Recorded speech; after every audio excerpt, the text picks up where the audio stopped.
Of course, all of our local teams were in the area. We had 13 teams of our 15 playing at home and 2 teams featuring double area game matchup.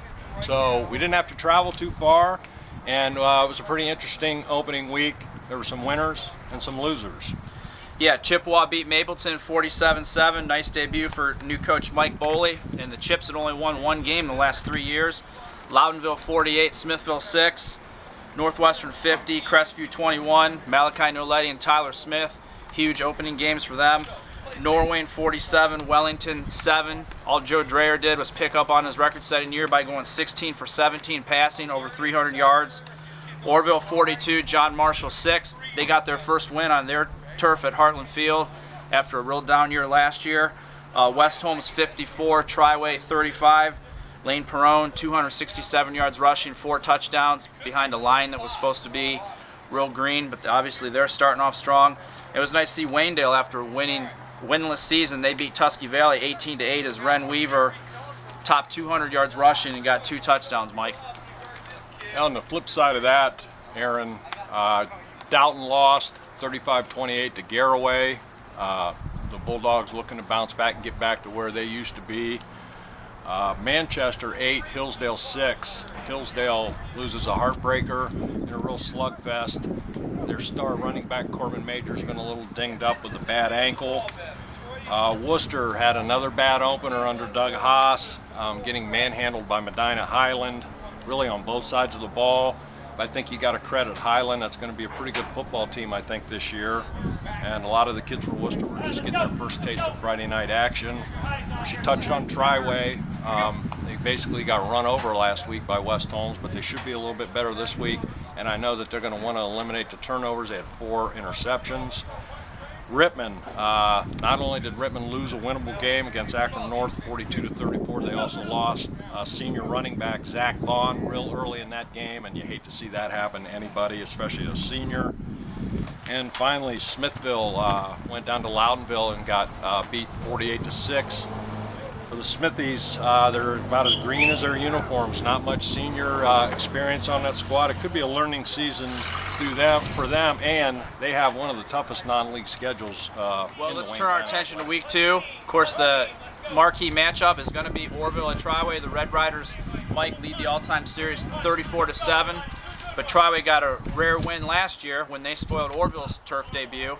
And not only would the Titans like to open with a win on their turf, they've never beat Orville 2 straight games. So a lot riding on this. And really, I was just talking to one of the Titans assistant coaches, and they said games like this can set the tone for an entire season for both teams.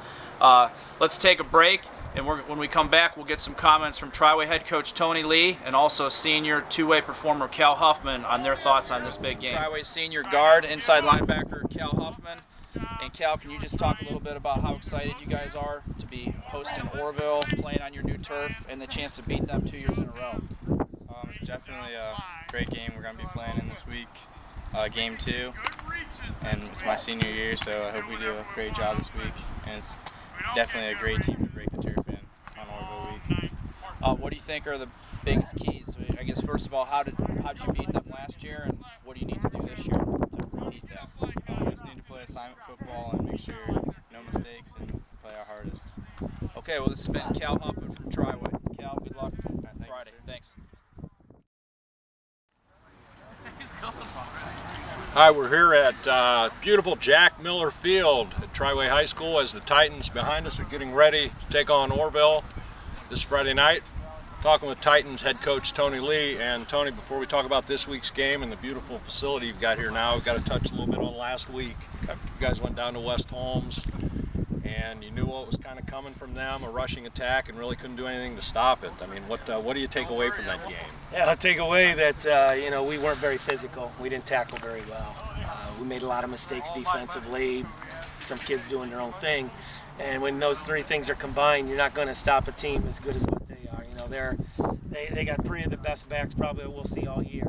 And then, their offensive line, that they said was green, handled us pretty well. So, we got a rude awakening to doing the wrong things, and hopefully we'll do more right things this week. Okay, on to a positive note, As I said, we're on the beautiful new artificial surface here. They've just installed a Triway. Maybe you can talk a little bit, Tony, about what this means, this place means now, not just the football program, but really to Triway sports in general. Well, you know, it's going to be the showcase, if not the showcase of this community. The stadium itself in high school, you know, brings people out here. You know, you have a facility like this with our new weight room a couple years ago. We have a beautiful auxiliary gym. You know, we have some great facilities for a small Division IV rural school. We've got some great supporters out here, some people who care about our athletics as well as our facilities in general. So, you know, graduation will be a lot easier out here. We'll be sinking into the mud or on the dirt, you know, during games. We can do multiple events here. So, you know, it is something that's very beautiful, and we're very appreciative of what we have. Okay, let's turn our attention to Friday night. You kind of go from one rival in West Holmes to another when Orville comes in here. What can you tell me about the Red Riders and maybe what kind of challenges they'll present to you guys out here Friday night? Well, first of all, you know, we haven't, I don't think Triway's ever beaten them 2 years in a row, ever, Mike. So it's been a long time, obviously. The other thing is you know, they sort of had their way with us. We consider a rivalry. I don't know if they do, only from the standpoint of, yeah, we are, you know, in the same county, but at the same token, we haven't given them, you know, a lot to handle the last few years. And so, you know, hopefully our kids will respond to that and know what, you know, we have coming Friday night. But, you know, they're gonna probably try to run the ball. It's not gonna be a secret. You know, they know that West Holmes rushed for 500 and some yards. So my guess is that. But they're athletic. You know, they have the Summers kid who's probably the biggest back in the face all year. He's a stud. You know, he's a good linebacker as well.